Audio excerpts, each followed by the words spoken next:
भविष्यवाणी चल रही थी।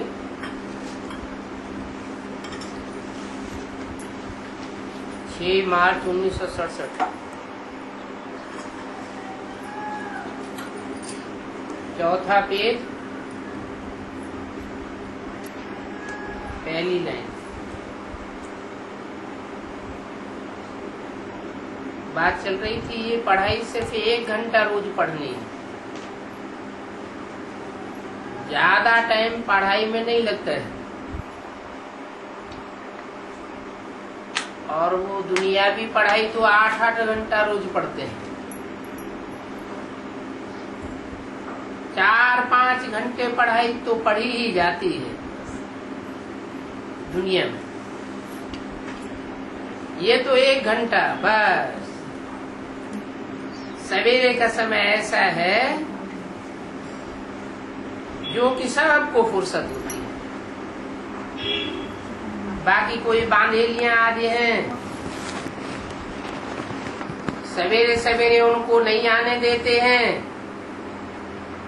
नहीं आ सकती हैं, तो उनके लिए और टाइम रख सकते हैं। माना बांधेलियां हैं, उनके पति दिन में दोपहर को काम पे चले जाते हैं, दोपहर को उनको फुर्सत हो जाती है, तो वो दोपहर में भी क्लास कर सकती है।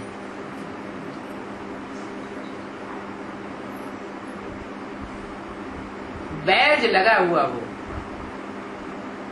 कहीं भी जाओ तो ये बैज पर पैगाम देते जाओ। क्या पैगाम देते जाओ? बैज बाबा के समय में प्लास्टिक के बैज बनवाई गई थी। एक तरफ त्रिमूर्ति का चित्र और दूसरी तरफ लक्ष्मी नारायण का चित्र। उस टाइम 4-4 आने में बेचे जाते थे।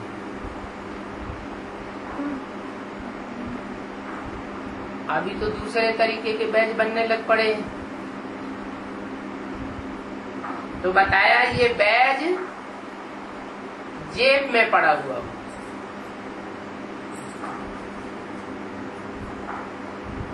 कौन सा जेब? बैज स्थूल में बाहर की पॉकेट में दिखाने के लिए डालने की जरूरत नहीं है। ये हमारी बुद्ध रूपी पॉकेट है और इसमें त्रिमूर्ति शिव का बैज पड़ा हुआ हो। माना अपनी जानकारी में, बुद्धि में होगा कि शिव की 3 मूर्तियां इस सृष्टि पर कौन सी कार्य कर रही है, तो अपनी बुद्धि रूपी पॉकेट में से वो बैज निकाल कर हम दूसरों को भी समझा सकते हैं। अभी अखबार में तो ये बैज डाल नहीं सकते, क्योंकि अखबार में तो एक तरफ का ही डाला जा सकता है। मनुष्य यूं ही तो समझ नहीं सकेंगे जब तक कि उनको समझाया न जाए। लेकिन इस बैज पर समझाना है बहुत सहज। क्या सहज है?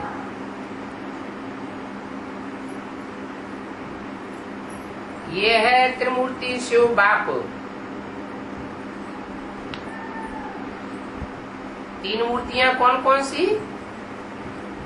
ब्रह्मा, विष्णु और शंकर। अच्छा, वो तो तब की बात हो गई, सन 67 की। 1 साल के बाद तो पहली मूर्ति ने से भी छोड़ दिया। अब क्या समझावेंगे? है? पहली मूर्ति के ऊपर अब क्या समझावेंगे? अभी भी समझावेंगे। मुरली में बोला है, ये ब्रह्मा है तुम्हारी जगदम्बा। वास्तव में जगदम्बा तो स्त्री चोला को कहा जाता है। ये तो पुरुष मुख है, दाढ़ी मूछ वाला है। भक्ति मार्ग में दाढ़ी मूछ वाले ब्रह्मा की पूजा नहीं होती, मंदिर नहीं बनते, मूर्तियां नहीं बनती। लेकिन वही ब्रह्मा जब शरीर छोड़ने के बाद कोई ब्राह्मणी में प्रवेश करता है, कोई माता में प्रवेश करके कार्य करता है, तो वो जगदम्बा के रूप में संसार में पूजा जाता है। इसलिए बोला ये ब्रह्मा है वास्तव में तुम्हारी जगदम्बा, क्योंकि उस चोले में, स्त्री चोले में आत्मा ब्रह्मा की कार्य करती है और शरीर वो स्त्री चोले का है।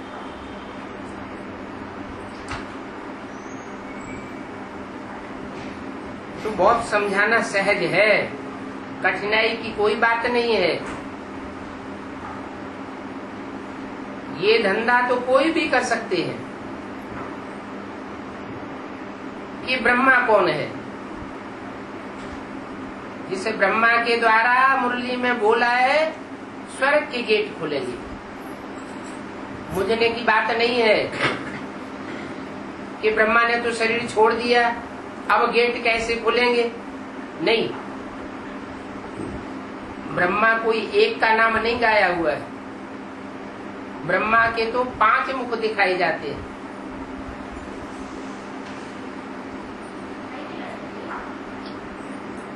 तो ब्रह्मा अनेकों के नाम है, तो समझाना पड़े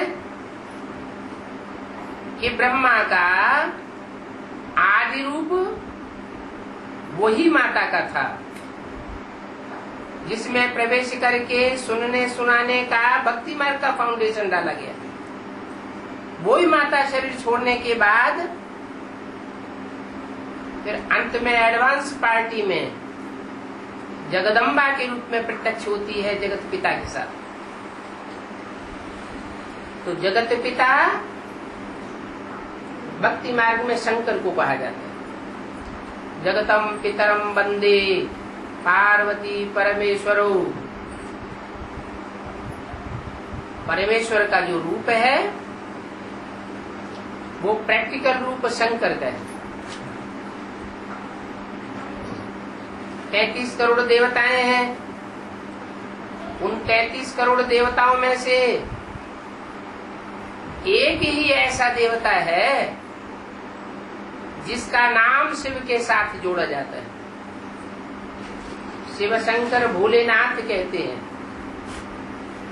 शिव ब्रह्मा या शिव विष्णु नहीं कहा जाता है। तो शंकर का नाम शिव के साथ जोड़ने का भी कोई कारण होगा ना।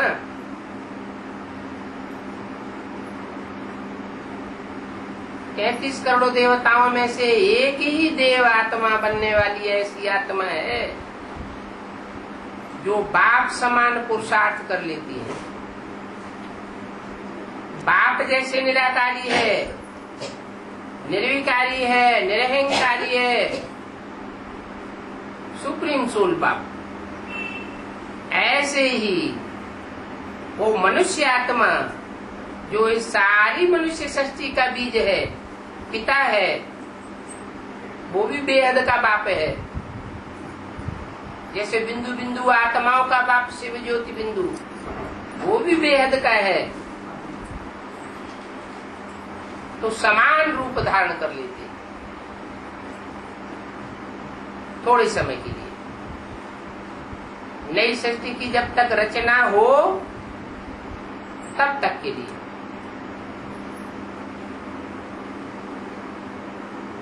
तो ये धंधा तुम बच्चों को करना है। बैच पर कोई को भी समझाओ। अच्छा, खुद भले याद नहीं करते हो, दूसरों को तो याद दिलाओ, वो भी अच्छा है। दूसरों को कहेंगे देही अभिमानी बनो और खुद देह अभिमानी में रहेंगे तो कुछ न कुछ विकर्म तो होता रहेगा, लेकिन दूसरों का कल्याण हो सकता है। पहले पहले मनसा में तूफान आते हैं जिनसे फिर करुणा में आ जाते हैं। पहले मनसा में, फिर वाचा में बात आती है, फिर करुणा में आ जाती है। मनसा में तो तूफान बहुत आवेंगे, क्योंकि संगम युग में 84 जन्मों की रील घूमती है, रिहर्सल हो रही है 5000 वर्ष के ड्रामा की। तो 63 जन्मों में जो भी संकल्प विकल्प किए हैं, जो भी उल्टे पलटे कर्म किए हैं, जिन जिन आत्माओं के साथ किए हैं, वो शूटिंग पीरियड में याद जरूर आवेंगे। परंतु कर्मणा से कोई पाप कर्म नहीं करना चाहिए। मनसा में तो आवेंगे, उस पर फिर बुद्धि से काम लेना है। बुरा काम कब नहीं करना चाहिए, अच्छा ही काम करना है। बाकी संकल्प तो अच्छे भी आवेंगे, बुरे भी आवेंगे। बुरे संकल्प क्यों आते हैं? जब हमने ज्ञान ले लिया और ईश्वर का ज्ञान ले लिया, तो बुरे संकल्प क्यों आना चाहिए? नहीं आना चाहिए ना। फिर क्यों आते हैं? क्योंकि 63 जन्मों का हिसाब किताब चुकतू हो रहा है। रील में जो 63 जन्मों में पाप कर्म किए हैं, वो यहाँ संकल्पों के रूप में तो जरूर आवेंगे। अगर उन संकल्पों को कंट्रोल नहीं किया, उन संकल्पों को रोककर बाप की याद में नहीं बैठे, बाप की याद में उन संकल्पों को भस्म नहीं कर दिया, तो वो वाचा में भी आ जाएंगे। फिर भी कंट्रोल नहीं किया तो कर्मणा में भी आ जाएंगे।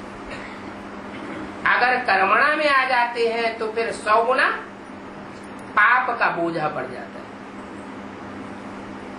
तो संकल्प तो आवेंगे, अच्छे भी आवेंगे, बुरे भी आवेंगे। अच्छे कर्म किए हैं ड्रामा में तो अच्छे संकल्प आवेंगे शूटिंग पीरियड में। 63 जन्म जो जिस समय बुरे कर्म किए हैं, वो इस शूटिंग पीरियड में बुरे संकल्पों के रूप में आवेंगे। बुरे को रोकना चाहिए। जो भी दुष्ट संकल्प आते हैं, ज्ञान तो मिला हुआ है।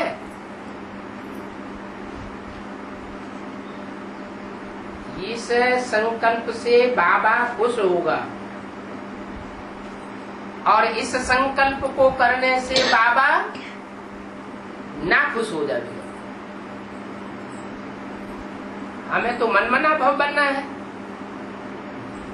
हमारे अंदर वही संकल्प आना चाहिए जो बाप संकल्प चलाना चाहता है। जो बाप का संकल्प, वो हमारा संकल्प। तो टैली करना चाहिए कि ये संकल्प बाप समान है। बाप इस संकल्प को स्वीकार करेगा,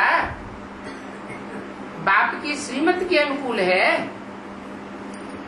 अगर बाप की श्रीमत के अनुकूल संकल्प नहीं है तो उसको तुरंत रोक देना चाहिए। बाप की याद में बैठना है। ये बुद्धि तो हमें बाप ने दी है ना, कि क्या संकल्प करना है, क्या नहीं करना है, कौन सा कर्म करना है, कौन सा नहीं करना है, कौन सी बात करनी है, कौन सी बात नहीं करनी है। दूसरा तो कोई इन बातों को नहीं समझेंगे। वो तो राम काम ही करते रहते हैं। कौन? जो ये ज्ञान नहीं ले रहे हैं, ईश्वरीय ज्ञान में नहीं चल रहे हैं, वो तो उल्टा काम ही करते रहते हैं। तुमको तो राइट काम ही करना है। अच्छे पुरुषार्थ से राइट काम होता है। पुरुषार्थ जब खराब होता है, तामसी होता है, तो खराब काम होता है। बाप तो बहुत अच्छी रीति समझाते रहते हैं। संजय को भी समझाते हैं कि पुरानी रस्म छोड़ दो। क्या संजय किसका नाम दिया है बाबा ने?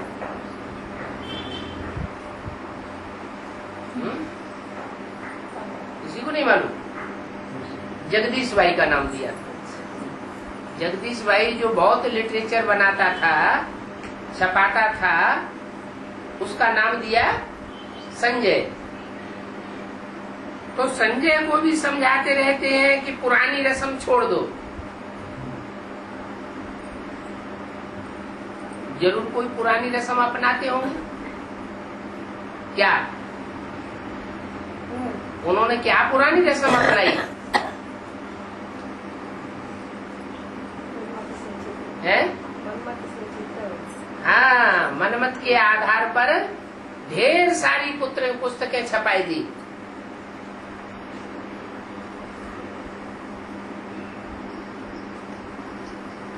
गीता में कृष्ण का नाम डलवाई दिया। हमारी गीता मुरली है। पहले मुरली में लिखा होता था ऊपर शिव बाबा याद है। मम्मा बाद में चली गई बॉम्बे इलाज कराने के लिए, तो इनको मौका मिल गया। इन्होंने वाणियों में डालना शुरू करवा दिया। शिव बाबा याद है से पहले डाल दिया पिताश्री शिव बाबा याद। अब पिताश्री ब्रह्मा को कहा जाता है क्योंकि वो पिता ब्राह्मणों का बाद में श्रेष्ठ बनने वाला है, इसलिए श्री बाद में लगाया हुआ है। तो पिताश्री ब्रह्मा वो शिव बाबा हो गया। अब पिताश्री ने तो वाणी नहीं चलाई। वाणी चलाने वाला कौन था उनके अंदर? शिव बाबा था। लेकिन पढ़ने वाला तो यही समझेगा कि पिताश्री ही शिव बाबा है। तो बाप कहते हैं अब ये पुरानी रस्म छोड़ दो। ये तो भक्ति मार्ग में गीता का भगवान कृष्ण को समझ लिया है। गीता का भगवान कृष्ण नहीं है। भक्ति मार्ग में कृष्ण की जीवन कहानी लिख दी श्रीमद् भागवत। संजय जगदीश ने भी एक किताब लिख दी, एक अद्भुत जीवन कहानी। और उस अद्भुत जीवन कहानी में चित्र डाल दिया ब्रह्मा बाबा का।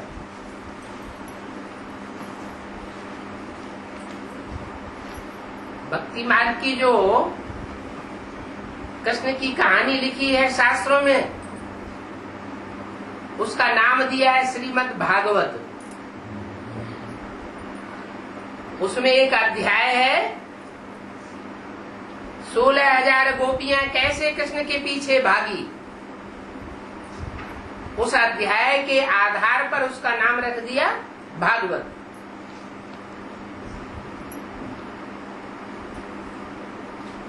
उस किताब में चित्र छाप दिया कृष्ण का। ऐसे ही इन्होंने किया,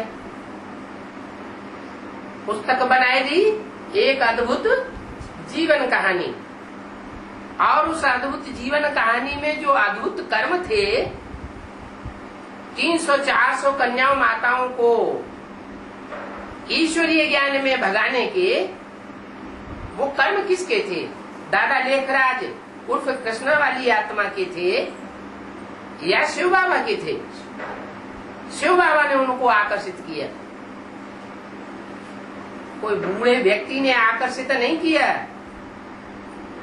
लेकिन नाम और रूप डाल दिया उस पुस्तक में, एक अद्भुत जीवन कहानी में दादा लेखराज का। तो बाबा संजय से कहते हैं, समझाते हैं कि अभी ये पुरानी रस्म छोड़ दो। अभी तो बाप ने तुम्हें सच्चाई बताई है कि गीता का भगवान निराकार परम पिता परमात्मा शिव शंकर भोलेनाथ है।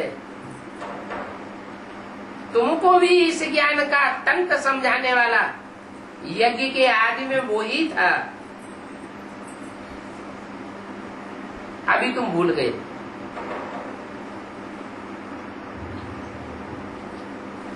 आप तो समथिंग न्यू समझाते हैं।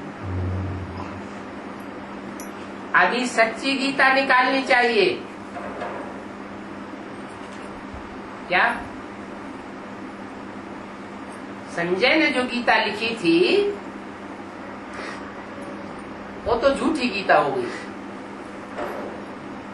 क्योंकि जो जो बातें ब्रह्मा के मुख से परमात्मा शिव ने बोली, उन बातों का क्लैरिफिकेशन कुछ भी नहीं निकला, मंथन बिल्कुल नहीं हुआ। और जब तक ज्ञान सागर का मंथन न हो तब तक अमृत कलश नहीं निकल सकता। अमृत निकलता ही तब है जब मंथन किया जाए। तो ब्रह्मा के मुख से जो भी वाणी निकली उसका मंथन नहीं हुआ, इसलिए मुरली में बाबा ने बोला अभी गीता ज्ञानामृत नहीं कहेंगे, क्योंकि मंथन नहीं हो रहा है। अभी गीता तो कहेंगे, मनुष्यों के मुख से बोली हुई, मनुष्यों के द्वारा सुनाई हुई गीता कहेंगे। उस गीता में कृष्ण का नाम डाला हुआ है, माना दादा लेखराज का नाम डाला हुआ है। उस गीता से होती है दुर्गति। वो तथाकथित ब्राह्मणों की दुर्गति हो रही है, बुद्धि की भी दुर्गति हो रही है और शरीर की भी दुर्गति हो जाएगी। क्यों? क्योंकि मुरली में बोला है इस ब्रह्मा के चित्त को नहीं रखना है, इस ब्रह्मा को याद नहीं करना है, ये ब्रह्मा गीता का भगवान नहीं है। फिर भी ब्रह्मा के चित्रों को ही रखा, चित्त रखा ही जाता है स्मरण करने के लिए। मुरली में बोला है अगर ब्रह्मा को याद करेंगे तो पतित बन पड़ेगी। पहले तो बुद्धि पतित बनती है, सच्ची बात ज्ञान की समझ में आती ही नहीं, जैसे कि बुद्धि को ताला लग जाता है। तो ये हुई ब्राह्मणों की दुनिया के उन तथाकथित ब्राह्मणों की बात। वो संजय के लिए बोला बाबा ने कि तुमको सच्ची गीता निकालनी चाहिए, लेकिन वो सच्ची गीता निकाल नहीं सके और बीच में ही शरीर छोड़ करके अब चले गए। तो क्या बाबा ने संजय को झूठ बोला कि तुमको सच्ची गीता निकालनी चाहिए? जिस व्यक्ति के द्वारा जो कार्य होना ही नहीं है उनसे भगवान क्यों बोलेगा? जैसे मुरली में बोलते हैं कि मैं तुम बच्चों को सुनाता हूं, ये ब्रह्मा बीच में सुन लेता है। तो ब्रह्मा को नहीं सुनाता हूं, किसको सुनाता हूं? तुम बच्चों को। क्यों सुनाता हूं? क्योंकि तुम बच्चे इस कार्य को संपन्न करेंगे। ब्रह्मा इस कार्य को संपन्न करने वाला नहीं है, ये तो बीच में ही शरीर छोड़ जाए, ये भी बुद्धि है। ऐसे ही संजय से कहा तुम्हें सच्ची गीता निकालनी चाहिए, लेकिन संजय तो शरीर छोड़ गए। तो भगवान क्या जानी जाननहार नहीं है? सुप्रीम सोल अंतर्यामी नहीं है क्या? ऐसे क्यों बोला? ऐसे इसलिए बोला कि बेहद का बाप बेहद के बच्चों से बेहद की बात करते हैं। जब संजय बोला तो उसका अर्थ है संपूर्ण जय। जिसकी संपूर्ण जय होती है उसका नाम है संजय। उन्हीं का दूसरा नाम रखा जगदीश। का नाम रखने से जगदीश हो जाता है? कैसे जगदीश हुआ? जगत का ईश है, माने जगत को कंट्रोल करने वाला। तो जो जगत को कंट्रोल करने वाला है वो तो नारायण है, जो नर से नारायण बनता है, वो ही संजय है। उसी की संपूर्ण जीत होती है और बाकी की सबकी नंबरवार जीत होती है। तो बोला अभी सच्ची गीता निकालनी चाहिए। तो जो बेहद का संजय है उसका काम है सच्ची गीता निकालने का। यज्ञ के आदि में भी वो बेहद का संजय जो प्रजापिता के रूप में पार्ट बजा के गया, वो ये पुरानी संस्कृत की गीता हाथ में लेकर के श्लोकों का अर्थ करके ही समझाता था। इसलिए मुरली में बाबा ने बोला कि भगवान जब झूठी गीता हाथ में लेते हैं और समझाते हैं तो वो झूठी गीता भी सच्ची गीता बन जाती है। मनुष्यों की गीता सुनाने से संसार की दुर्गति हुई और मेरे द्वारा गीता सुनाने से संसार की सदगति हो जाती। तो यज्ञ के आदि में भी वो गीता पढ़ करके सुनाते थे, अर्थ करके बताते थे। जो आदि में हुआ वो अंत में भी जरूर होना है। तो अभी सच्ची गीता निकालनी चाहिए। भले वो सच्ची गीता अखबार में भी पढ़ जाए। क्या गीता के 108 से भी ज्यादा टीकाएं निकल चुकी हैं।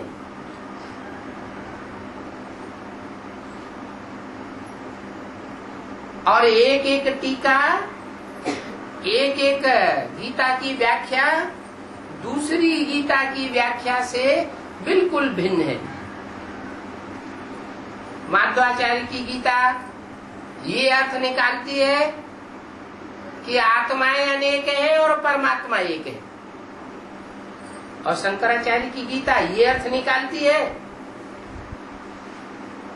सर्वम खलु इदम ब्रह्म, सब कुछ आत्मा सो परमात्मा है।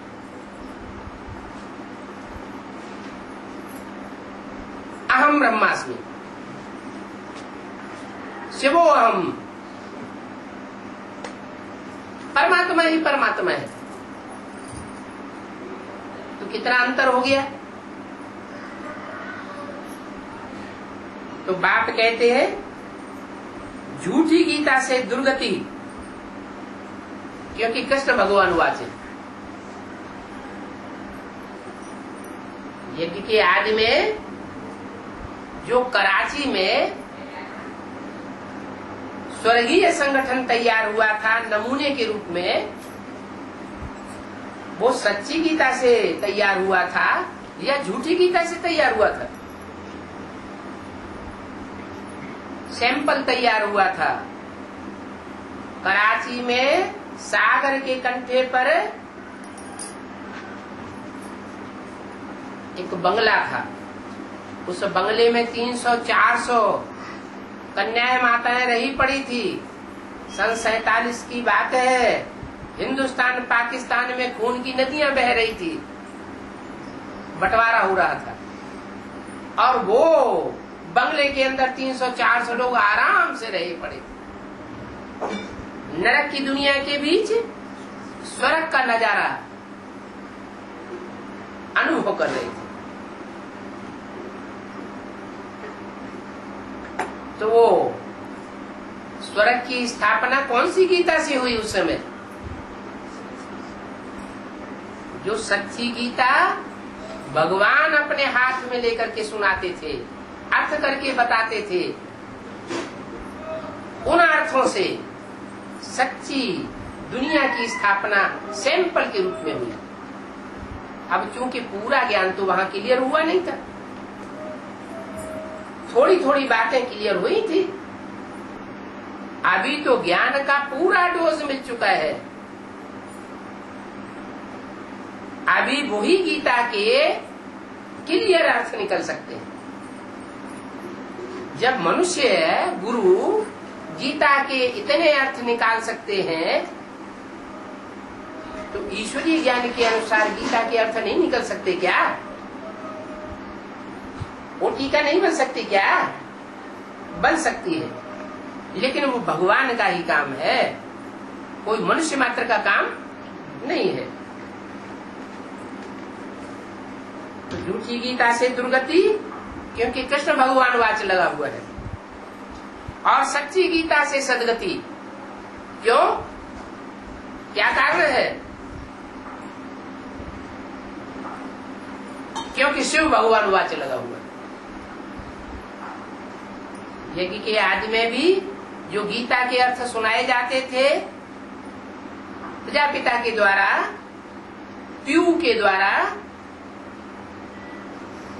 वो शिव भगवान वाच था। और सन 47-46 से लेकर के ब्रह्मा के तन में प्रवेश करके जो वाणी सुनाई गई वो कौन उवाच था? किसके मुख से उवाच हुआ है? ब्रह्मा और फिर कृष्ण भगवान उवाच हुआ। कृष्ण को भगवान बनाई दिया गया, इसलिए दुर्गति हुई ब्राह्मणों की। अभी फिर सदगति होती है। गीता से योग और ज्ञान दोनों ही संपन्न होते हैं। फिर योग का भी अलग किताब क्यों बनावे? गीता में ही योग भी आ जाता है। बाबा ने पहले डायरेक्शन नहीं दिया था, अब डायरेक्शन देते हैं। क्या है?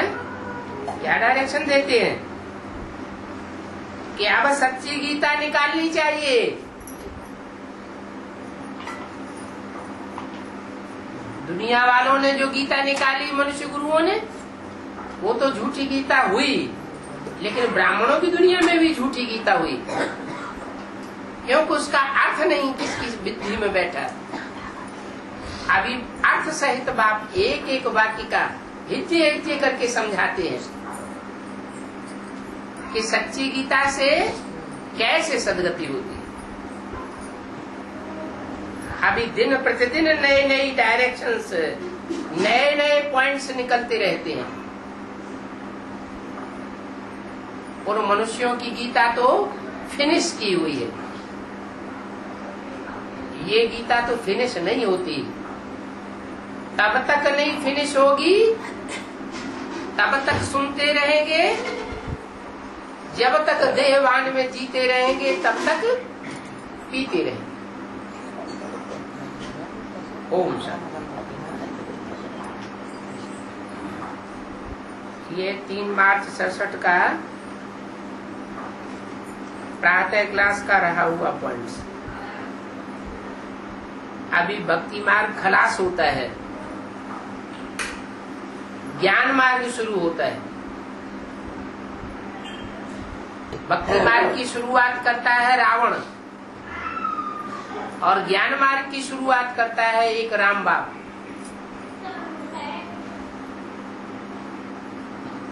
सतयुग में ऐसे भक्ति मार्ग के काम नहीं होते। ड्रामा को बहुत अच्छी रीति से समझना है। सेकंड बाई सेकंड ड्रामा में नूद है। कल्प के बाद फिर यही बातें रिपीट होंगी, तो ड्रामा को अच्छी रीति से समझना चाहिए।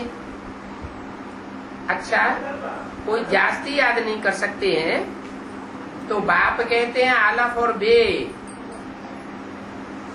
ये तो याद करो। अलफ उर्दू में आलफ कहते हैं खड़ा हुआ डंडा, और बे कहते हैं पड़ा हुआ डंडा।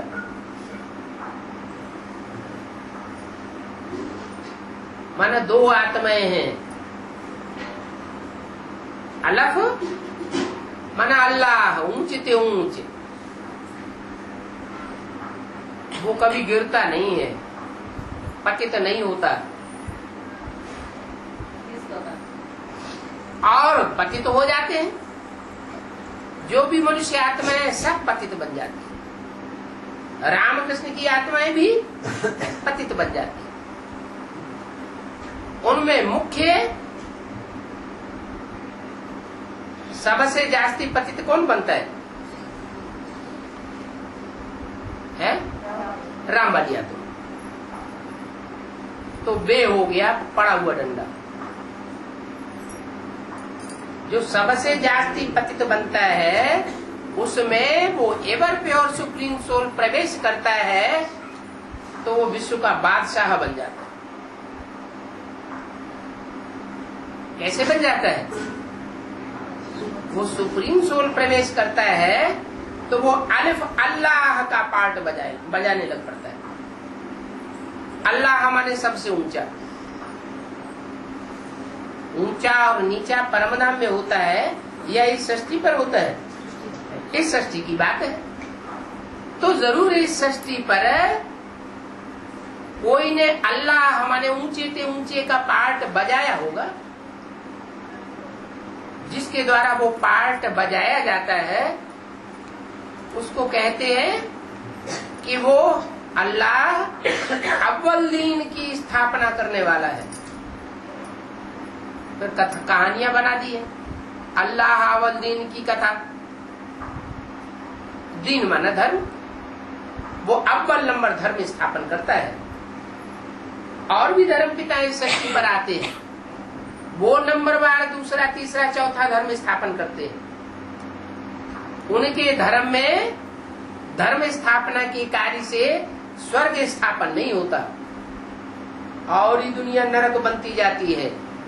और ये अल्लाह ऐसे धर्म की स्थापना करते हैं, ऐसे दीन की स्थापना करते हैं जिससे एक ही जन्म में ये दुनिया स्वर्ग बन जाती है। तो बाप कहते हैं अलफ और बे बादशाही को याद करो।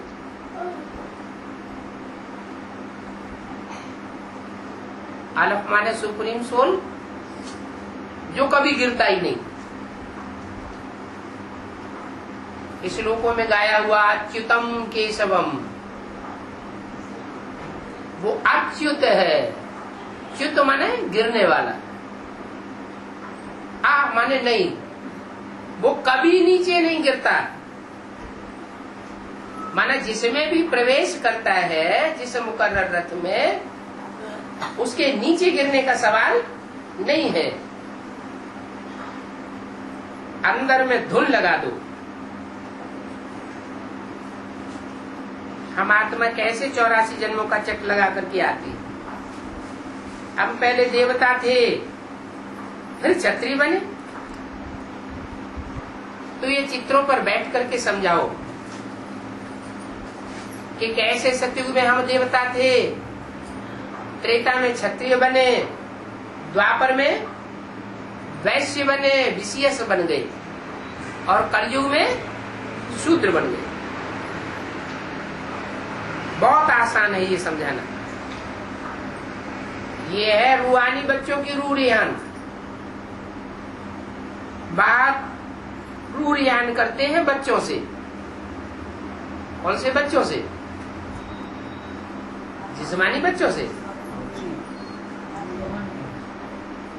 उन जिस्मानी बच्चों से बात नहीं करते हैं जिनमें कुछ न कुछ देहभान रह जाता है पढ़ाई पूरी होने के बाद में। वो देहभान रहने के कारण वो पूरी आत्मा नहीं बन पाते, रूह नहीं बन पाते। जब पक्की रूह नहीं बन पाते तो 84 जन्म भी नहीं लेते। बीज मजबूत होगा तो उसका पौधा या झाड़ भी मजबूत होगा, और बीज डिफेक्टेड होगा तो उसका पौधा या झाड़ भी कमजोर होगा। तो ये आत्मा रूपी बीज है। तुम बच्चे पूरी रूहानियत को धारण करते हो, 100% रूह बनते हो। तो जो पक्के पक्के रूह बन जाते हैं वो इसी जन्म में इस पुराने चोले को छोड़ करके नया चोला धारण कर, नई दुनिया का फाउंडेशन लगाने के निमित्त बनते हैं। और जो संपूर्ण आत्मा नहीं बन पाते उनको ये शरीर छोड़ करके वापस परम धाम में जाना पड़े। उनके फिर कम जन्म होते जाते हैं। इतनी ही जितना रूहानियत को कम धारण किया है उतने ही कम जन्म लेने पड़े। जैसे इब्राहिम, बुद्ध, क्राइस्ट धर्म पिताएं ऊपर से आते हैं, तो वो सतयुग त्रेता में आके जन्म लेंगे क्या? नहीं लेंगे। क्यों नहीं लेते? जब भगवान इस सृष्टि पर आता है तो क्या धर्म पिताओं को ये ज्ञान नहीं मिलता?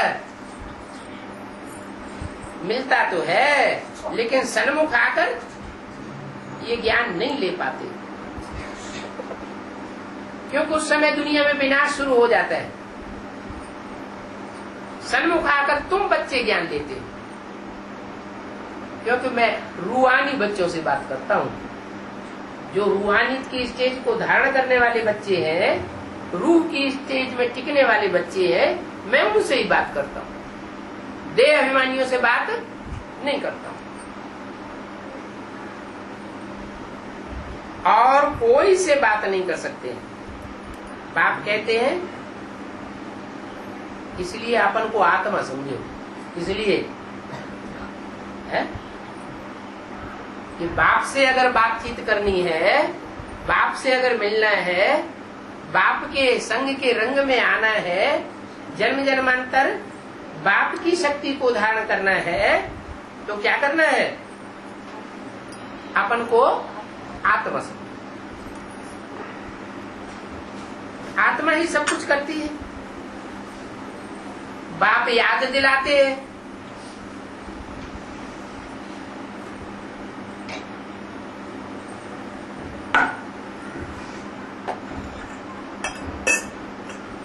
कि तुमने 84 जन्म लिए हैं। क्या कहा? इसने 84 जन्म पूरे नहीं लिए। किसने? ब्रह्मा ने 84 जन्म तो लिए हैं, लेकिन पूरे 84 जन्म नहीं लिए हैं। क्यों? ब्रह्मा की आत्मा 84 जन्म नहीं लेगी। लेगी तो, लेकिन सन 67 से लेकर के 2018 तक ये 50 वर्ष उसके कम हो गए, तो पूरे 84 जन्म के हैं नहीं। ऑल राउंड इस सत्य रूपी रंगमंच पर ये जन्म नहीं लेता, लेकिन तुम पूरे 84 जन्म लेते। वो भी 84 जन्म नहीं लेते हैं। वो कौन? वो दुनिया वाले। तुम 84 जन्म लेते हो। तुम का मतलब क्या हुआ है? जो बाप से सन्मुख बैठ करके पढ़ते हैं, जो अल्लाह अव्वल नंबर दीन धर्म स्थापन करने वाला है, उस अल्लाह के सम्मुख बैठ करके पढ़ते हैं, वो पूरे 84 जन्म लेते हैं। और बाकी 84 जन्म नहीं ले पाते। न ये ले पाता है ब्रह्मा, और न वो दुनिया वाले ले पाते। तुम पूरे 84 जन्म लेते हो। मनुष्य ही बने हो। क्या कहा? तुम क्या बने हो? तुम मनुष्य ही बने हो। जानवरों का अवतार तुम्हारा नहीं हुआ। उनका तो जानवरों का अवतार भी दिखाई दिया है। शास्त्रों में भगवान का अवतार क्या दिखाते हैं? जानवर का अवतार दिखा दिया। अब भगवान जानवर में आता होगा क्या? घोड़े में आएगा क्या? सुअर में आएगा? मगरमच्छ में आएगा? भगवान तो जानवरों में नहीं आएगा।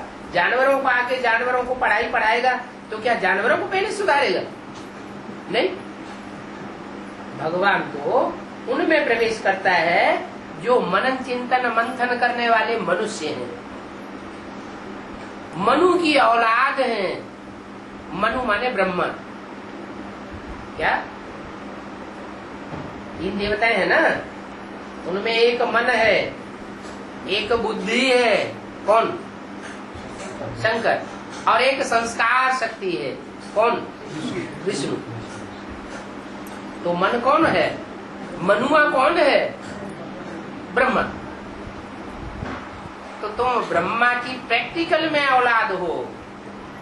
वो ब्राह्मण तो कहते हैं कि हम ब्रह्मा की औलाद हैं। उनसे पूछा जाए तुम्हारा ब्रह्मा कहाँ है, तो क्या कहेंगे?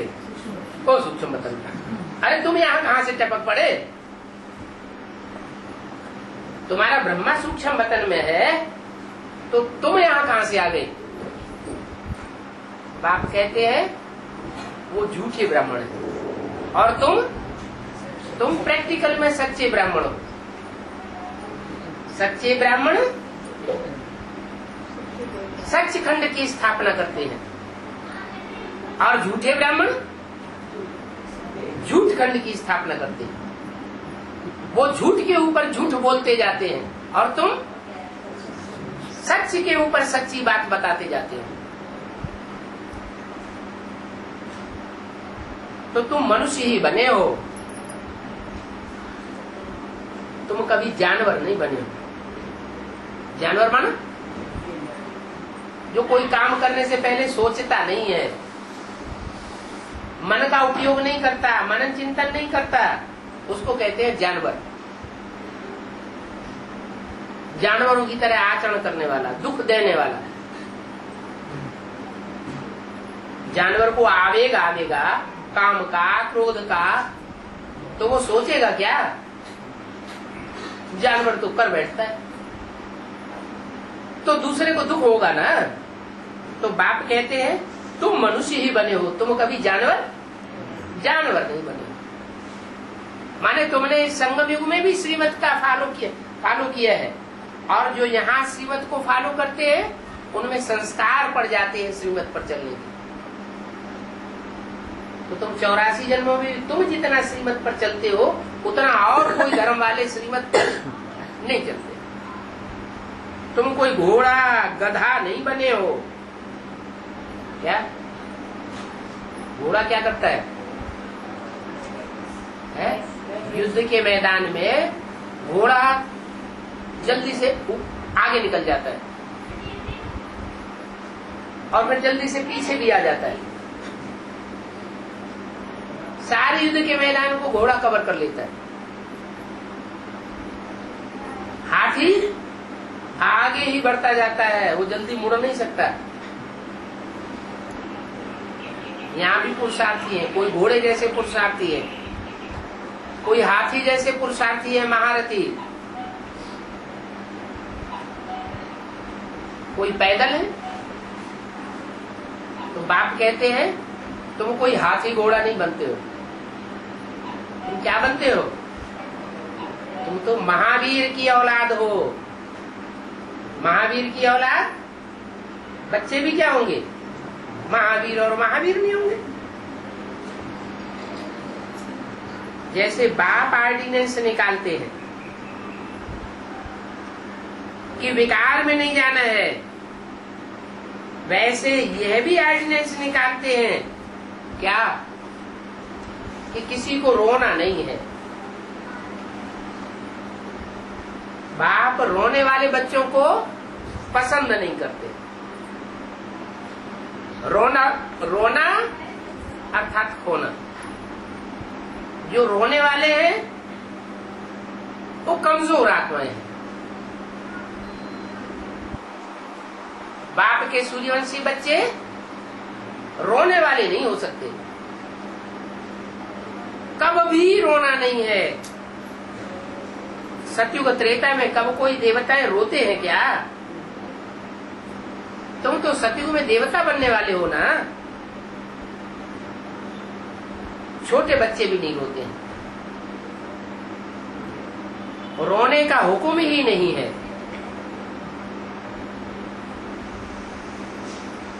वो तो है ही हर्षित रहने की दुनिया। तो हर्षित रहने की प्रैक्टिस तुम बच्चों को यहाँ ही करनी है। ये लक्ष्मी नारायण देखो कितने हर्षित हैं। तुम किसके राज्य में आने वाले हो? हैं? लक्ष्मी नारायण के राज्य में आने वाले हो। तो 16 कला संपूर्ण है। अच्छा, बच्चों को गुड मॉर्निंग। अगला प्रातः क्लास 4-3-67 का बचा हुआ पॉइंट्स दिया है। तुम बच्चे जानते हो कि हम अभी संगम पर हैं, फिर बाद में सतयुग में होंगे। हम संगम युग से सतयुग में ट्रांसफर हो जाएंगे। जैसे यहाँ पढ़ाई में ट्रांसफर हुए ना, कैसे ट्रांसफर हुए? पहले बेसिक की आई ई ऊ पढ़ते थे ABCD, और अभी ऊंची पढ़ाई पढ़ने लगे। मुरली में भी बोला आगे चलकर तुम बच्चों का क्लास ट्रांसफर होगा। तो तब ये बात समझ में नहीं आई क्या कि क्लास कैसे ट्रांसफर होगा। अभी बात समझ में आती है कि जब क्लास ट्रांसफर होता है तो स्थान भी बदल जाता है और टीचर्स भी बदल जाते हैं। तो अभी तुम बच्चों के क्लास का ट्रांसफर हुआ, स्थान भी बदल गया और टीचर्स भी बदल गए। तो तुम संगम युग से ट्रांसफर होकर के सीधे सतयुग में जाएंगे।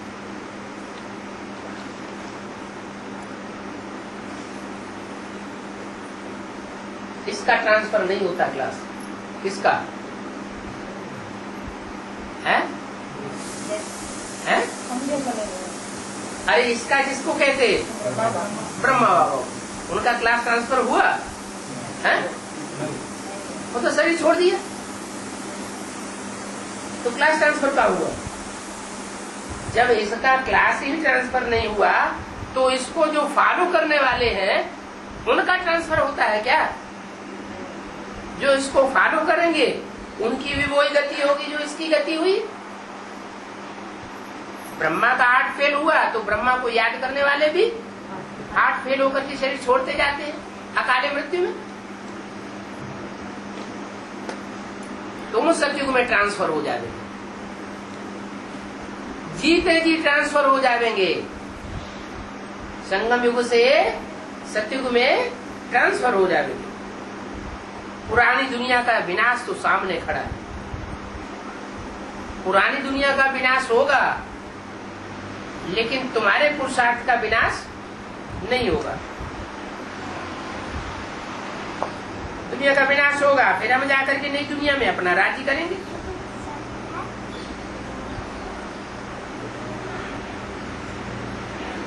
अनेकों बार हमने ये चक्कर लगाया। क्या चक्कर लगाया?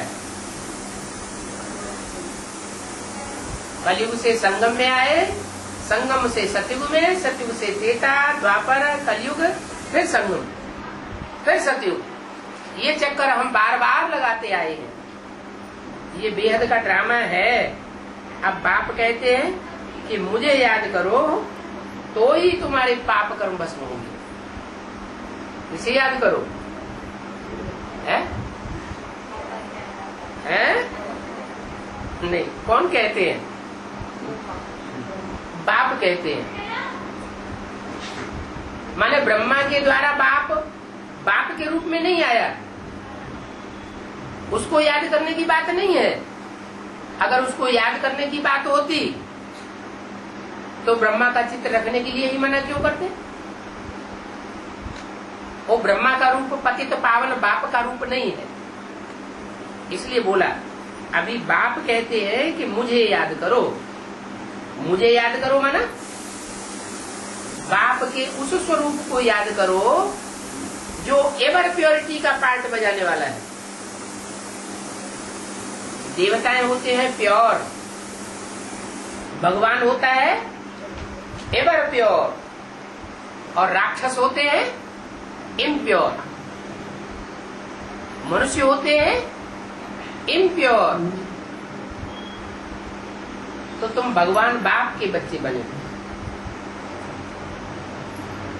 अब मुझे एवर प्योर परमात्मा बाप को याद करो तो तुम भी एवर प्योर बन जाएंगे, देवता बन जाएंगे। तुम्हारे सारे विकर्म भस्म हो जाएंगे। बुलाते भी हो कि हे पतित पावन आओ। कौन बुलाते हैं? आकर के पावन बनाओ, कौन बुलाते हैं? मुरली में बोला है जो पतित से पावन बनते नहीं वो पतित पावन सीताराम कह करके बुलाते भी नहीं। जो पतित से पावन बनते हैं वही पतित पावन सीताराम को बार बार अपने घर में बुलाते भी नहीं। क्या जो दूसरे धर्म की आत्माएं हैं वो पतित पावन राम बाप को बुलाते भी नहीं, और तुम पतित से पावन बनते हो तो राम बाप को बार बार अपने घर में बुलाते भी। तो तुम बुलाते हो ना, कहते हो ना, हे पतित पावन आओ, आकर के पावन बनाओ। उनकी बुद्धि में नहीं है, किनकी बुद्धि में, कि पतित पावन बाप आकर के पावन बनाता है। ऐसे ही नहीं ब्रह्मा के तन में आकर के ज्ञान सुना के चला जाता है कि ज्ञान सुना के चला गया, ये काम पूरा हो गया भगवान का। नहीं, क्या करके जाता है? कोई ऐसे कहते हैं कि हे भगवान आओ ज्ञान सुना के चले जाओ। क्या कहते हैं? हे पतित पावन आओ, हम पतितों को पावन बना करके जाओ। ज्ञान सुनाना भगवान का लक्ष्य नहीं है। और तो नेताएं और बड़े बड़े विद्वान पंडित आचार्य धर्मगुरु सब ज्ञान सुना के चले गए। उससे दुनिया का कल्याण, पतित दुनिया पवित्र दुनिया नहीं बन पाई। मैं तो आता हूँ पतितों को पावन बनाने के लिए, पतित दुनिया को पावन बनाने के लिए आता हूँ, ज्ञान सुनाने के लिए नहीं आता हूँ। सिर्फ ज्ञान तो सिर्फ एक साधन है। ज्ञान सुना करके तुम बच्चों को पतित से पावन बना करके जाता हूँ। आत्मा दुखी है ना, पतित आत्मा होती है तो दुखी बनती है, पावन बनती है तो सुखी बनती है। There is purity, there is peace and prosperity. ये है ही दुख धाम। बाप कहते हैं अब इस दुख धाम को भूलते जाओ। न दुख लेना है और न दूसरों को दुख देना है। बाप नया मकान बनाते हैं तो पुराने से दिल हट जानी चाहिए ना, है कि ममत्व लगा रहे। बाप ने कौन सा मकान बनाया? कोई मकान बनाया कि नहीं बनाया? है? कब? मकान माने संगठन रूपी किला। एडवांस पार्टी तैयार हुई तो नया संगठन रूपी किला तैयार होने लगा। तो फिर पुराने किला का क्या होगा? पुराने किले में और नए किले में क्या अंतर होगा? पुराने संगठन में और नए संगठन में क्या अंतर होगा? बोला है तुम पांडवों का किला ऐसा बन जाएगा जिसमें कोई भी भिखारी पांव रखने की भी हिम्मत नहीं कर सकेगा। और वहां तो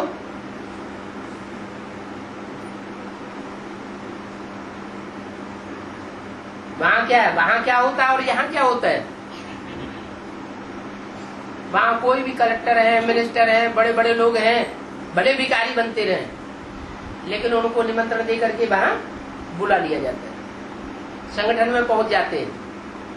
यहाँ ये कायदा नहीं है। क्या कायदा नहीं है? क्योंकि यहाँ लक्ष्य रखा हुआ है कि हमको ऐसा संगठन बनाना है जिसमें कोई भी भिखारी पांव भी न रख सके। तो नया मकान बनाते हैं तो पुराने से दिल हट जाती है। एडवांस पार्टी का नया संगठन बनता है तो जो उसमें ऐड होते जाते हैं उनकी पुरानी बेसिक ब्राह्मणों की दुनिया से दिल हट जाती है। यहाँ है बेहद की बात। क्या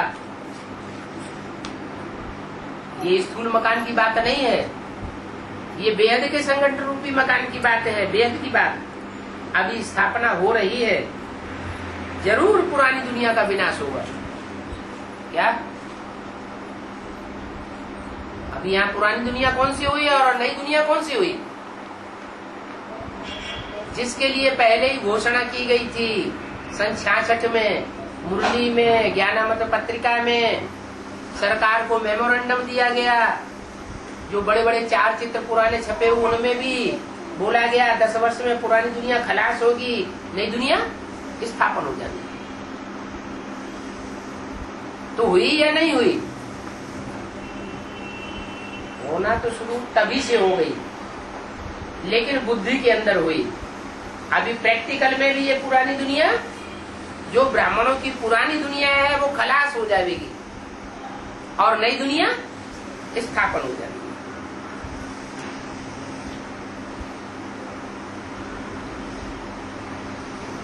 तो तुमको राजधानी को और अपने घर को याद करना, इसमें कोई तकलीफ नहीं है।